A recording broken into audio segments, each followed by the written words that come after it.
আয়োজন করেছি। আমাদের দলের মুখ্য সমন্বয়ক জনাব নাসিরউদ্দিন পাটোয়ারি আপনাদের কাছে আমাদের দলের বিস্তারিত অবস্থান ব্যাখ্যা করবেন। ধন্যবাদ।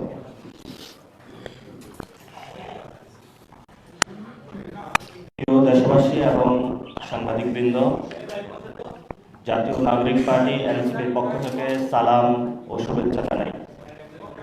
আপনারা অবগত আছেন, জুলাই সনদের আইনি ভিত্তি নিশ্চিত করার দাবিতে এনসিপি জুলাই সনদে স্বাক্ষর করা থেকে বিরত থেকেছে।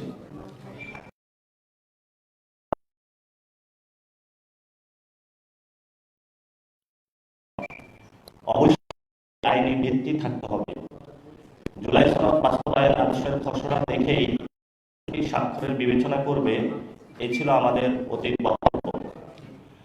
আমরা লক্ষ্য করেছি এনসিপির আপসহীন অবস্থানের ধারাবাহিকতায় গতকাল জাতীয় ঐক্যমত্য কমিশন সরকারের কাছে জুলাই সনদ বাস্তবায়নের রূপরেখা সুপারিশ করেছে। আমরা মনে করি আইনি ভিত্তি নিশ্চিত করার লক্ষ্যে এনসিপির হয়েছে। পাশাপাশি আমরা ঐক্যমত্য কমিশনের ঐকান্তিক প্রচেষ্টাকে সাধুবাদ জানাই। দুই ধরনের সংস্কারের জন্য স্বতন্ত্র বাস্তবায়ন রূপরেখা কমিশন পেশ করেছে। সংবিধান সম্পর্কিত নয় এমন সংস্কার সাধনের লক্ষ্যে প্রজ্ঞাপন ও অধ্যাদেশের খসড়া কমিশন সরকারের কাছে সুপারিশ করেছে। আমরা মনে করি কাল বিলম্ব না করে অতি সত্বর এই সংস্কার প্রস্তাব সমূহ বাস্তবায়নের উদ্যোগ অন্তর্বর্তী সরকার নিতে হবে। তবে অন্তত 48টি সংস্কার প্রস্তাব সংবিধান সম্পর্কিত। এই সংস্কার সমূহের বাস্তবায়নের রূপরেখা নিয়েই এতদিন আলোচনা চলছিল। সংবিধান সম্পর্কিত এই সকল সংস্কার বাস্তবায়নের নিমিত্তে কমিশন দুটি স্বতন্ত্র খসড়া সুপারিশ দিয়েছে। জাতীয় নাগরিক পার্টি এনসিপি মনে করে প্রথম খসড়া তথা প্রস্তাব 1 বাস্তবায়নের পথে সরকারকে যেতে হবে। কারণ এখানে 8-এর উপধারায় বলা হয়েছে, নির্ধারিত সময়ের মধ্যে সংবিধান সংস্কার পরিষদ কার্য সম্পন্ন করতে না পারলে সংস্কার বিল পরিষদ কর্তৃক গৃহীত হয়েছে বলে ধরে নেওয়া হবে। আমি আবার বলছি, নির্ধারিত সময়ের মধ্যে সংবিধান সংস্কার পরিষদ কার্য সম্পাদন না করতে পারলে সংবিধান সংস্কার বিল পরিষদ কর্তৃক গৃহীত হয়েছে বলে ধরে নেওয়া হবে এবং সংবিধান সংস্কার আইন রূপে কার্যকর হবে। সনদের উপর গণভোটের ম্যান্ডেট বাস্তবায়নের বাধ্যবাধকতা তৈরি করার লক্ষ্যে এটি একটি অত্যাবশ্যকীয় সুপারিশ, যার নজির বিশ্বের বিভিন্ন দেশে রয়েছে। অন্যদিকে কমিশন প্রস্তাবিত প্রস্তাব 2-এর ব্যাপারে কোনো স্পষ্ট বক্তব্য নেই, যার দরুন গোটা সংস্কার কার্যক্রমে ভণ্ডুল হয়ে যেতে পারে। অর্থাৎ প্রস্তাব 2 নয়, সরকারকে কমিশন প্রস্তাবিত প্রস্তাব 1-কে বাস্তবায়নের রূপরেখা হিসাবে গ্রহণ করতে হবে। পাশাপাশি প্রস্তাব 1-এর বেশ কিছু জায়গায় ভাষিক অস্পষ্টতা বিদ্যমান, যা নিরসন করতে হবে। যেমন 8 ক ধারায় বর্ণিত আগামী নির্বাচিত সভা সংবিধান সংস্কার বিষয়ে গাঠনিক ক্ষমতা প্রয়োগ করিতে পারিবে নয়, করিবে এমন শব্দ আমরা চাচ্ছি। এভাবে উল্লেখ থাকা প্রয়োজন। 8 ঘ ধারায় সংবিধান সংস্কার বিলের বিষয়াদি বিবেচনা করিবে এক ধরনের অস্পষ্টতা তৈরি করে, যা দূর করা প্রয়োজন। দ্বিতীয়ত, গণভোটে প্রদত্ত সংবিধান সংস্কার বিলের খসড়া দ্রুত প্রণয়ন এবং জনগণের নিকট উন্মুক্ত করতে হবে। এই সংবাদ সম্মেলনের মাধ্যমে জাতীয় নাগরিক পার্টি এনসিপি সরকারের প্রতি আহ্বান জানাচ্ছে, 1 নম্বর, ঐক্যমত্য কমিশন কর্তৃক সুপারিশকৃত জুলাই সনদ বাস্তবায়ন আদেশের প্রথম খসড়াটি অর্থাৎ প্রস্তাব 1 গ্রহণ করার মাধ্যমে জুলাই সনদের আইনি ভিত্তি নিশ্চিত করতে হবে। 2, সংবিধান সংস্কার বিল খসড়া প্রণয়ন ও উন্মুক্তকরণের উদ্যোগ নিতে হবে। 3, জুলাই সনদ বাস্তবায়নের আইনি ভিত্তি সম্পন্ন আদেশের খসড়া সরকার গ্রহণ করলে সনদ স্বাক্ষর ব্যাপারে অগ্রগতি তৈরি হবে বলে এনসিপি মনে করে। এখন আমরা ডিটেইলস আলোচনার দিকে যাব। আমরা প্রশ্নগুলো, আপনাদের যে কোশ্চেনগুলো রয়েছে, অনেকে আছেন এখানে, আমরা সেই কোশ্চেনগুলোর উত্তর দেব। তবে আপনারা জানেন, আমরা কিছু বিষয় স্পষ্ট করে এই যে জুলাই সনদটা, এই গণঅভ্যুত্থানে যারা রাস্তায় নেমে এসেছিল তারা বাংলাদেশে একটি নতুন বাংলাদেশ দেখতে চেয়েছিল, একটি সংস্কার সম্পূর্ণ সংবিধান দেখতে চেয়েছিল। কারণ এই সংবিধানের অধীনে বাংলাদেশের যতগুলো ইনস্টিটিউশন রয়েছে, বাংলাদেশের যে ভবিষ্যৎ রয়েছে সেটা হুমকির মুখে। সেই জন্য আমরা যে রাস্তায় ছেলেরা নেমে এসেছিল, মেয়েরা নেমে এসেছিল, তাদের দাবির প্রেক্ষিতে জনগণের সামনে আমরা ঐতিহাসিকভাবে গত 24 সালের অগাস্টের 3 তারিখ ঐতিহাসিক এক দফা দাবি দিয়েছিলাম। সেখানে আমরা বলেছিলাম ফেসিবাদী ব্যবস্থার বিলোপ এবং আমরা একটি নতুন সেটেলমেন্ট চেয়েছিলাম।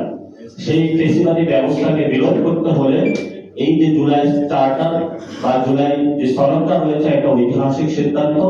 এই ঐতিহাসিক যে সিদ্ধান্ত হয়েছে সেটাকে আমরা একদিকে সাধুবাদ জানাচ্ছি, কারণ আমরা আপনারা জানেন গতকালকে একটা গোল টেবিল এবং পূর্ব আমরা 6টা ধাপের একটা রূপরেখা দিয়েছিলাম।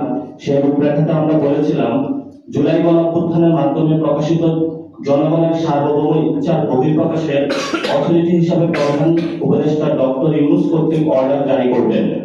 অর্থাৎ এই গণঅভ্যুত্থানের ভিত্তিমূলকে ধরে এই জুলাই চার্টার হলো বানাতে হবে। অর্থাৎ ডক্টর ইউনূস যিনি এই গণঅভ্যুত্থানের সরকার হিসাবে প্রধান উপদেষ্টা হিসাবে রয়েছেন, ওনাকে এই আদেশে সাইন করতে হবে এবং এই আদেশে সাইন করার জন্য উনি শহীদ মিনারে যাবেন। জনগণের সম্মুখে জনগণের যে ঐতিহাসিক যে সিদ্ধান্ত সেটা জনগণের সম্মুখেই তাকে দিতে হবে।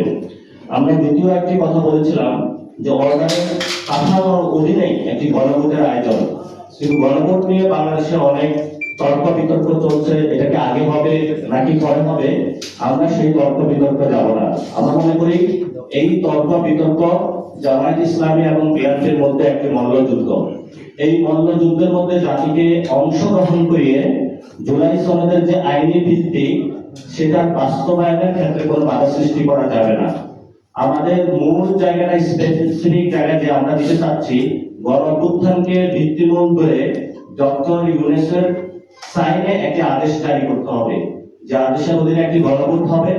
টাইম ফ্রেম নিয়ে আমরা স্পেসিফিক কোনো অবস্থান নিচ্ছি না এবং সেই গণভোটের পরে বাস্তবায়ন অর্ডারের অনুমোদন হওয়া এবং পরবর্তী যে সংসদ রয়েছে সেটাকে কনস্টিটিউয়েন্ট পাওয়ার ডেলিগেট করতে হবে। এই কনস্টিটিউয়েন্ট পাওয়ার সম্পূর্ণ পরবর্তী সংসদ নির্ধারিত সময়, যেখানে সময় এসেছে 270 দিন, এই 270 দিনের মধ্যে বাস্তবায়ন করতে হবে। অর্থাৎ গণভোটের পরে যখন বাংলাদেশে একটি নির্বাচন হবে, যে নির্বাচনের মধ্য দিয়ে একটি রিফর্ম অ্যাসেম্বলি হবে।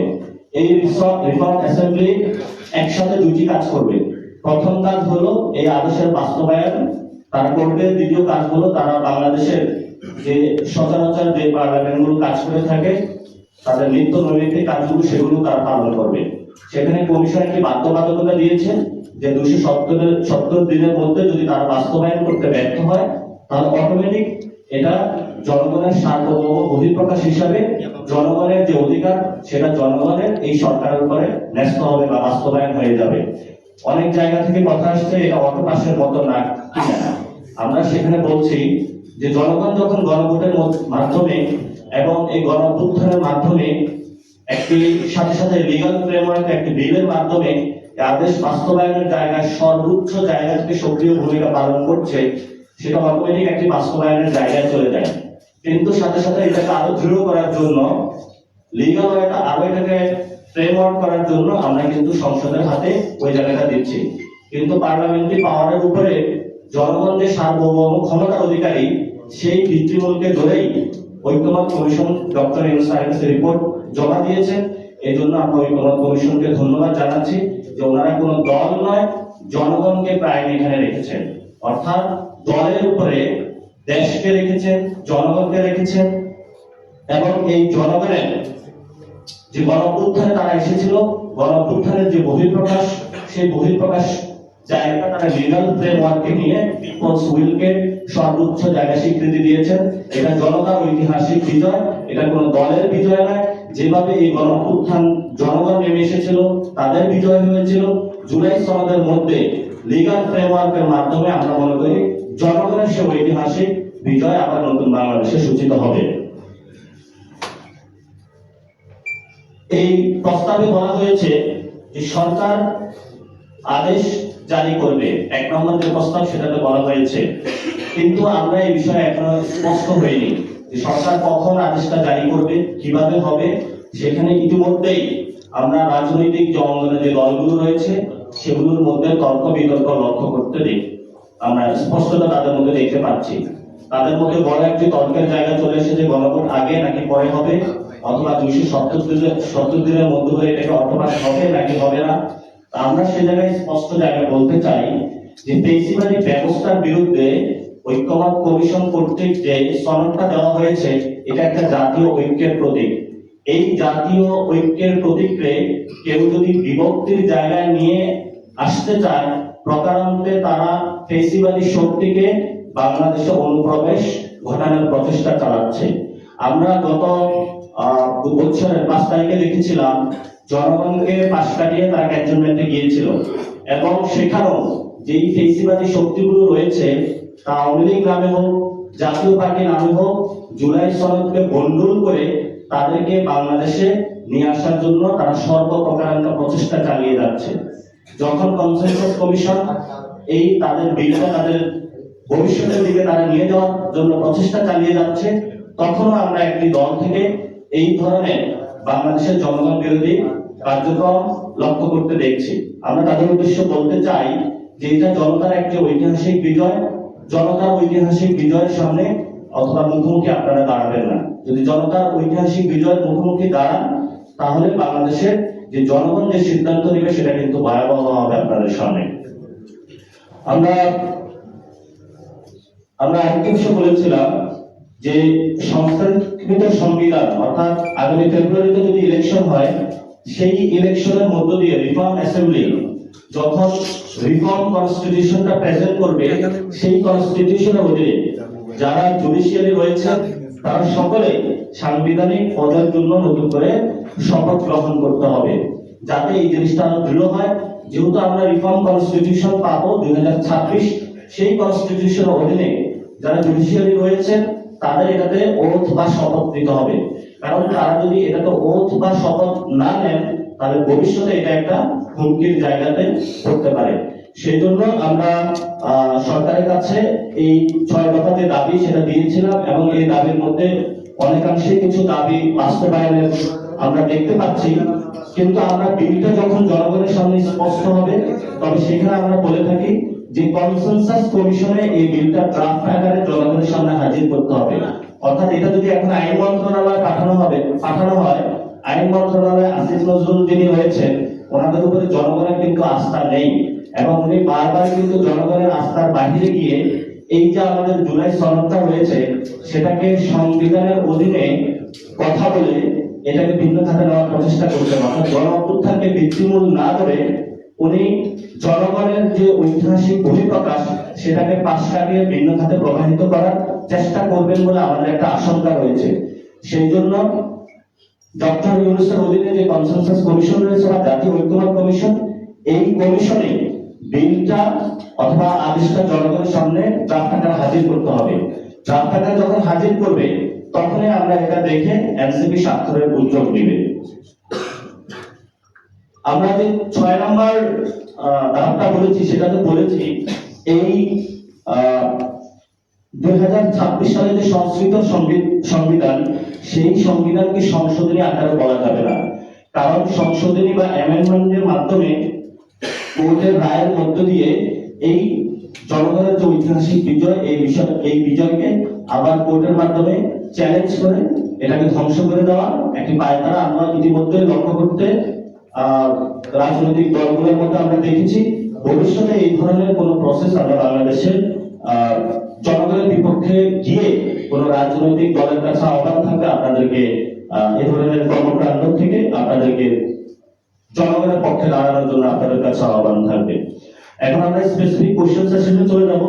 আপনাদের যারা অনেক সিনিয়র এক্সপার্ট সাংবাদিকবৃন্দ আপনারা এখানে এসেছেন, যেহেতু এটা জাতির একটি ঐতিহাসিক একটি সিদ্ধান্তের জায়গা আমরা উপনীত হয়েছি, তো আপনাদের কোশ্চেনগুলো আমরা নিব। আমাদের এখানে যারা সংস্কার কমিশনে দীর্ঘদিন ধরে কাজ করছেন এবং আমাদের দলের বিজ্ঞ এক্সপার্ট যারা তারা এখানে উপস্থিত আছেন, তারা আপনাদের সেই প্রশ্নগুলোর উত্তর দিবেন।